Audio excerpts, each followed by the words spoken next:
Amun orang itu hatinya mati, walaupun dipadahkan celaka dan su'ul khatimah, kan ada masalahnya, ini hatinya mati.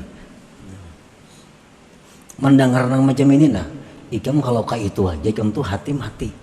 Bila ikam hati itu mati, ikam kayaknya celaka. Dan ikam mati kada membawa iman. Biasanya orang mati.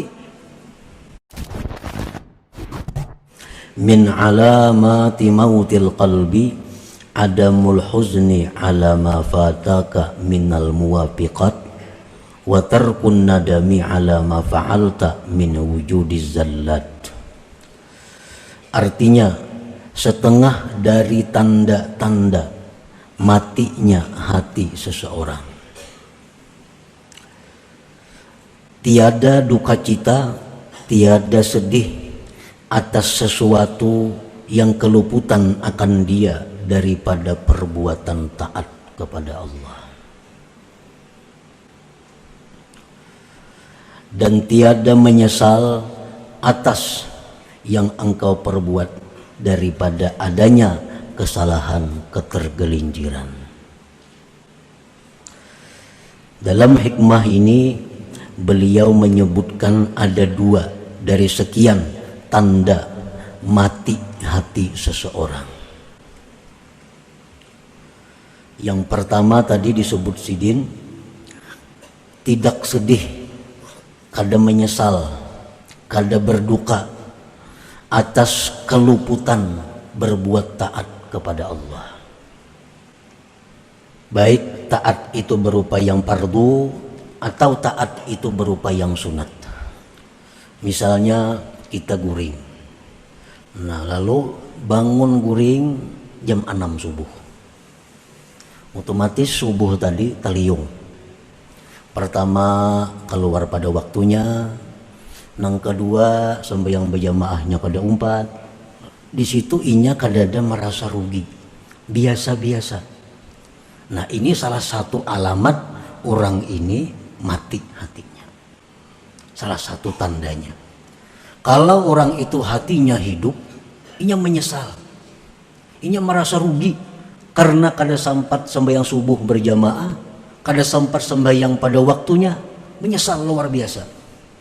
Nah ini alamat hati orang itu hidup. Itu satu contoh. Kita bandingkan, kita kiaskanlah kepada perbuatan-perbuatan taat lainnya. Amun nang sudah sengaja kada memperbuat itu lebih pada mati lagi nih tuh. Tahu waktunya ada, awaknya lapang, awaknya sehat, orang berbuat taat, ini kada tegiur-giur nak umpat, itu alahan pada mati lagi. Nah disebutkan di zaman dahulu ada di antara para salihin, para sahabat Nabi yang mana mereka itu kada sempat. Nah, begitu sampai ke masjid, orang sudah tuntung sembahyang berjamaah. Menyesal luar biasa karena kehilangan 27 derajat, kehilangan 27 kebaikan. Karena sembahyang berjamaah orang sudah bubar, mereka merasa rugi. Lalu mereka bayar dengan 27 kali sembahyang. Nah ini orang yang hidup hatinya. Padahal andai kata kada dibayar pun merasa rugi, itu sudah cukup tanda hidupnya hati seseorang. Yang kedua, tanda kematian hati seseorang lagi, tiada menyesal atas yang engkau perbuat daripada kesalahan-kesalahan. Kada menyesal, padahal tadi berbuat dosa, berbuat nang kada bagus, kada menyesal, biasa-biasa. Nah itu tanda matinya hati juga. Para muhibbin rahimakumullah, mautul qalbi alamatus syaqawah wa su'il khatimah. Matinya hati itu tanda celaka dan tanda orang ini su'ul khatimah. Matinya hati artinya kadada merasa rugi, ketinggalan berbuat baik, kadada menyesal berbuat kesalahan, berarti hatinya mati. Orang ini celaka dan su'ul khatimah. Amun orang itu hatinya mati, walaupun dipadahkan celaka dan su'ul khatimah, Kan ada masalahnya, ini hatinya mati. Mendengar yang macam ini nah, ikam kalau kayak itu aja, ikam tuh hati mati. Bila ikam hati itu mati, ikam kayaknya celaka. Dan ikam mati kada membawa iman. Biasa aja, orang mati. Orang mati. Nah kalau ada takutan, mah takutan lah. Macam mati suul khatimah. Tapi ingat takutan aja, kada bergerak napa-napa juga. Ini berarti ada aja napasnya hati ini hidup aja ngarannya. Cuma ibarat garing tuh garing yang kritis. Bernapas lagi nah ada.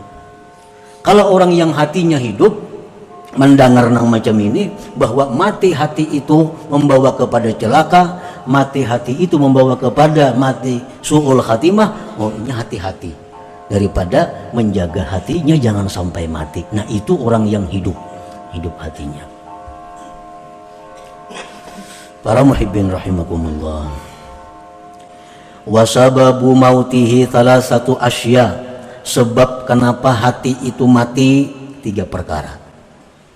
1. Hubbud dunia. Mencintai dunia. Apa yang dimaksud dengan mencintai dunia itu? Sehingga bisa mengakibatkan hatinya mati. Mencintai dunia itu artinya adalah hubbu ma yatadarraru bihi ba'da mautih.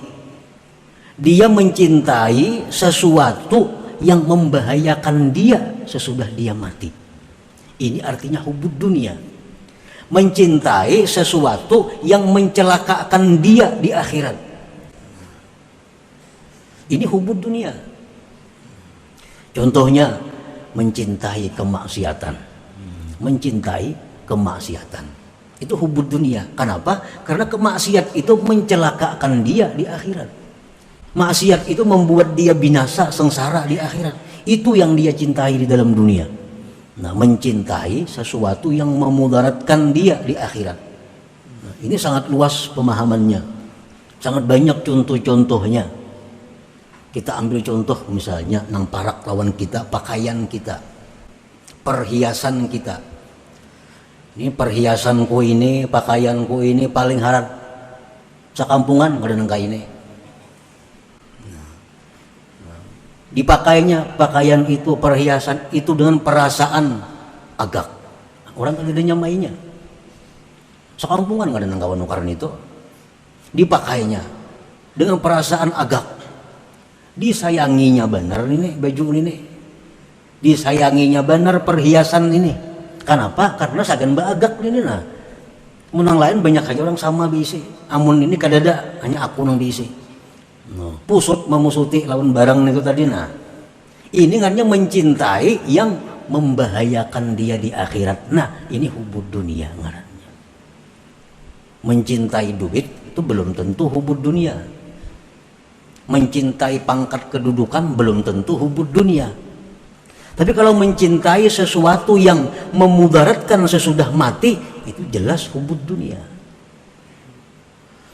Dia mencintai jabatan, mati-matian mendapatkan jabatan, mempertahankan jabatan itu. Kenapa sebabnya? Dengan jabatan ini aku bisa semaunya. Aku memegang jabatan ini, aku hendak mengambil duit karena menangatnya. Aku hendak ini kada wani menentangnya. Apapun aku kehendaki jadi. Dia cinta mati-matian kepada jabatannya ini. Nah, ini cinta yang membahayakan dia di hari kiamat, di akhirat kain. Ini cinta kepada dunia. Nah, bila macam itu halnya, salah satu sebab yang mengakibatkan hati tadi mati. Nyata-nyata nih orang nah sembayangan. Nyata-nyata orang sembayangan, bang, nyaur keluar, jangan singgah bang sembayang berjamaah nih. Kenapa kada singgah? Itu menunjukkan hatinya mati. Jakanya hatinya hidup, jelas sembayang berjamaah dulu hanya berangkat. Pengajian ada, majelis taklim ada, jelas sudah hari ini majelis taklim. Sehari sebelumnya hilang kemana? Jakana bermanfaat ada. Nah, ini tanda hati mati. Kenapa mati? Karena mencintai yang mencelakakannya di akhirat tadi. Mendengar rangka ini sudah ada apa-apa, ya mati ngarannya. Jakanya hatinya ada sedikit hidup, ada perubahan, ada gerakan. Hubbud dunia tadi yang pertama. Yang kedua, sebab kenapa hati kita ini menjadi mati, wal ghaflatu an dzikrillah. Nah, kita lalai. Nah, kita kada ingat berzikir lawan Tuhan. Kada ingat berzikir. Wal ghaflatu an dzikrillah. Mun berzikir nang misalnya 1000 sehari, la ilaha illallah sudah nyata kada. Ini zikir-zikir nang disuruh Tuhan dalam menghadapi keadaan-keadaan, kada terzikir juga. Kan mestinya kita kalau hendak makan disuruh berzikir bismillahirrahmanirrahim. Makan kan bismillah juga. Nah, makan datang makanan. Tuntung makan disuruh Tuhan berzikir alhamdulillah. Imbah makan kada ada alhamdulillahnya juga. Kada ada juga. Dapat nikmat, dapat duit, kada ada juga alhamdulillah kada ada. Mendengar orang menyebut ngaran Nabi kita, kalau Pak Allahumma sholli, kada ada juga salawatnya. Lalai daripada zikrillah. Masuk ke dalam jamban, masuk keluar masuk, ada apa-apa juga. Padahal itu ada disuruh zikir-zikirnya. Nah, lalai daripada itu.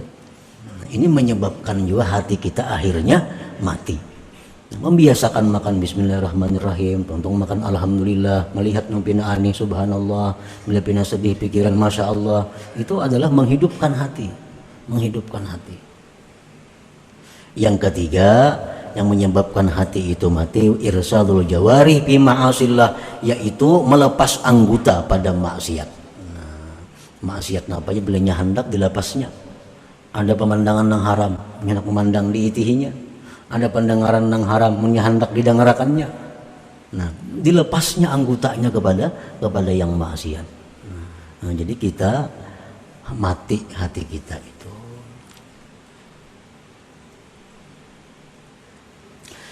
فإذا ظهرت أمارة موت قلبك أيها المريد فعليك بإحيائه بثلاثة أشياء. Apabila sudah nampak tanda-tanda kematian hati engkau wahai murid, maka mestilah engkau menghidupkannya dengan 3 perkara. Kalau kita mendengar yang tadi nah, dirasa-rasa mati kada hati atau kritiskah parak mati. Nah, bila sudah muncul nampak tanda-tanda matinya hati engkau wahai murid, maka lazimilah, maka mestilah engkau menghidupkannya dengan 3 hal. Nah, menghidupkan ini ngalih orang mati dihidupkan. Menyigarakan nang garing jin lapah kita. Nah, menghidupkannya itu pertama az-zuhdu fid dunya. Zuhud pada dunia. Zuhud pada dunia ini bukan artinya nang jadi bupati, ampih jadi bupati, kada. Nang sugih beri akan seluruh harta, kada. Zuhud pada dunia ini artinya apa? Tinggalkan sesuatu yang mencelakakan di akhirat. Napa-napa tadi? Hal-hal yang maulah kita celaka di akhirat, jangan lagi diurus itu. Oh, pakaian ini nih, ini rancak maulah aku jadi sengsara. Pakaiannya mula aku bikin aku sombong, pakaiannya mula aku agaknya, dijual, mengkulir memberi akan, jadi akan duit. Larang harganya, 4 juta, 5 juta harganya, atau puluhan juta harganya. Jual, cari pakaian-pakaian yang kadang membuat sombong, cari perhiasan yang kadang membuat sombong. Jabatan, amun aku di jabatan ini kada kawa, kada maksiat nah. Soalnya aku ini ngalih. Ini duduk di jabatan yang kada kawa kada maksiat. Amun hendak hidup hati, tinggalkan jabatan itu. Mau kada mau. Kalau jabatan itu kada kawa kada maksiat. Ini ada orang pejabat tuh nang jabatan pasti maksiat, kada kawa kada maksiat. Udah kada maksiat diampi orang mau kada ampi.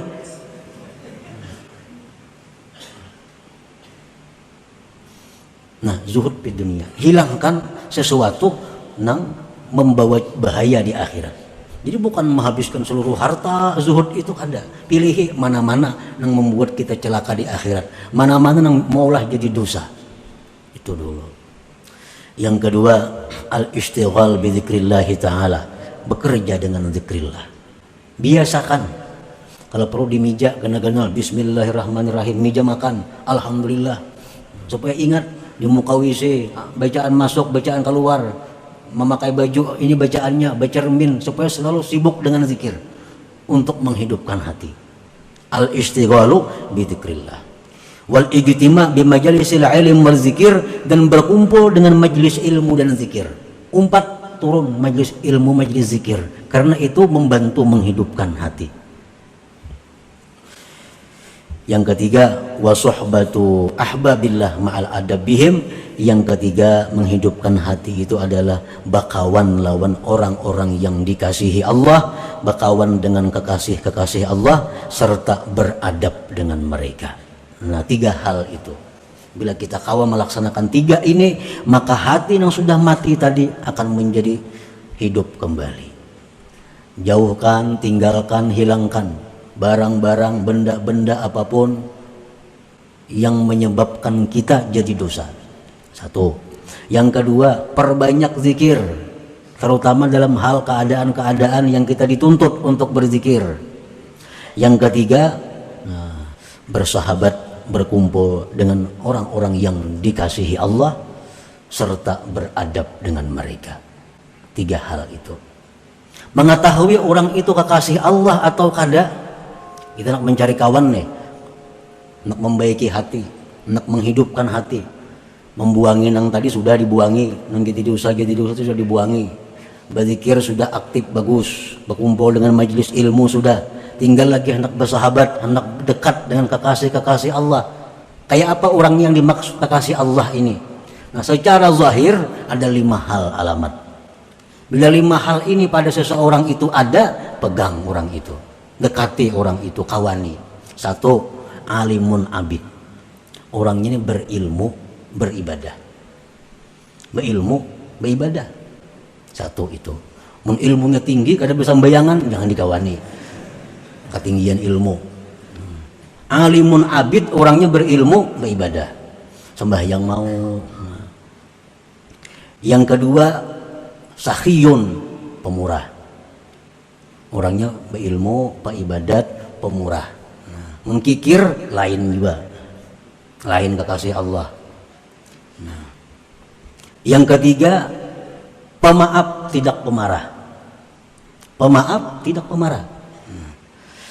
Yang keempat, tidak mengekali satu perbuatan maksiat.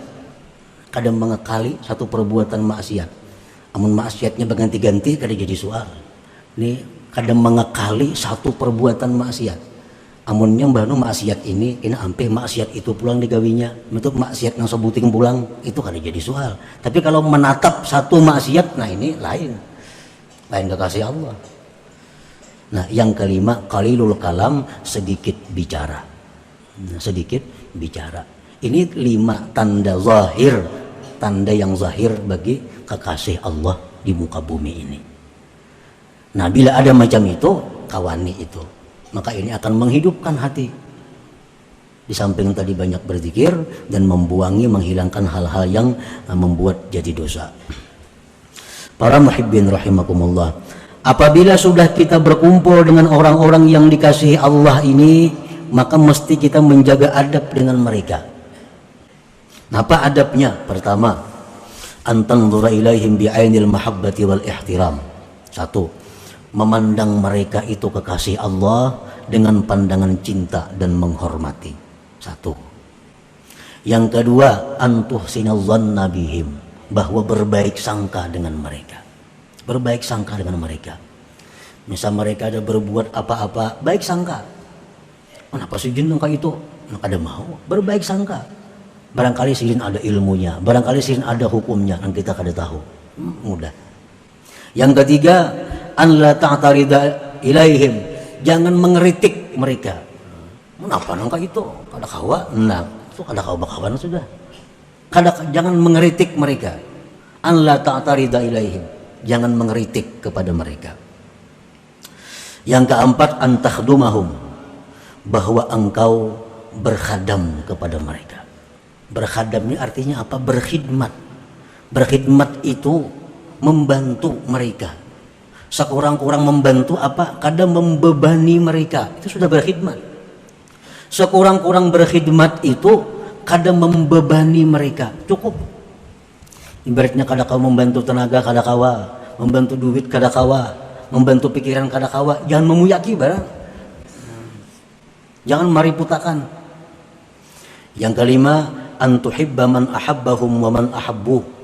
Mencintai orang-orang yang cinta kepada mereka dan mencintai orang-orang yang mereka cintai.